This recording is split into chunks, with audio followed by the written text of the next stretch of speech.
പ്രേമാണത്രേ പ്രേമം. ആർക്ക്? ആരോട്? ഞാൻ ആരാണെന്ന് ഓർക്കാതെ എൻ്റെ ഇപ്പം അവസ്ഥ എന്താണെന്ന് ഓർക്കാതെ പ്രേമിക്കുന്ന കുറേ ആളുകളുണ്ട്. പണ്ടെന്നോ സ്കൂളിൽ പഠിച്ച സമയത്ത് അവളോട് തോന്നിയിരുന്ന ഒരു അട്രാക്ഷൻ, ഒരു ഇഷ്ടം, അതുമല്ല എങ്കിൽ ആ ഒരു പ്രണയം, ആ ഒരു സാധനം 10-20 വർഷം കഴിഞ്ഞ് ഒരു സ്കൂൾ ഗെറ്റ് ടുഗദർ വെക്കുന്ന സമയത്ത് വീണ്ടും പൊട്ടി മുളയ്ക്കുകയാണ്. നിങ്ങളെന്നേ ആ പഴയ സ്കൂൾ കുട്ടൊന്നല്ല. നിങ്ങളൊരു ഭാര്യയാണ്, നിങ്ങളൊരു ഭർത്താവാണ്, ഒരു അച്ഛനും അമ്മയാണ്, മേ ബി മുത്തച്ഛനും മുത്തശ്ശിയും വരെ ആയിട്ടുണ്ടാവും. ആ നിങ്ങളാണ് വീണ്ടും പ്രണയം എന്ന് പറഞ്ഞു പോകുന്നത്. നിങ്ങൾ തന്നെ മറന്നു പോവല്ലേ?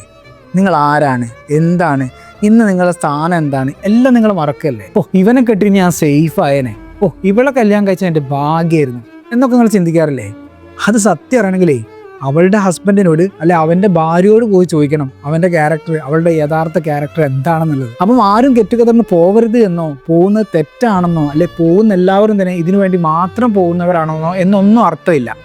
നമ്മൾ എവിടെ പോയാലും ആരെ കണ്ടാലും നമ്മൾ ആരാണെന്നൊരു തിരിച്ചറിവുണ്ട് എങ്കിൽ ആർക്കും എവിടെയും പോവാം, ആരുമായിട്ടും സംസാരിക്കാം, ആരുമായിട്ടും ബന്ധം നിലനിർത്താം. മറക്കാതിരിക്കുന്ന കാര്യം, നിങ്ങൾ ഇന്ന് ആ പഴയ സ്കൂൾ കുട്ടിയല്ല.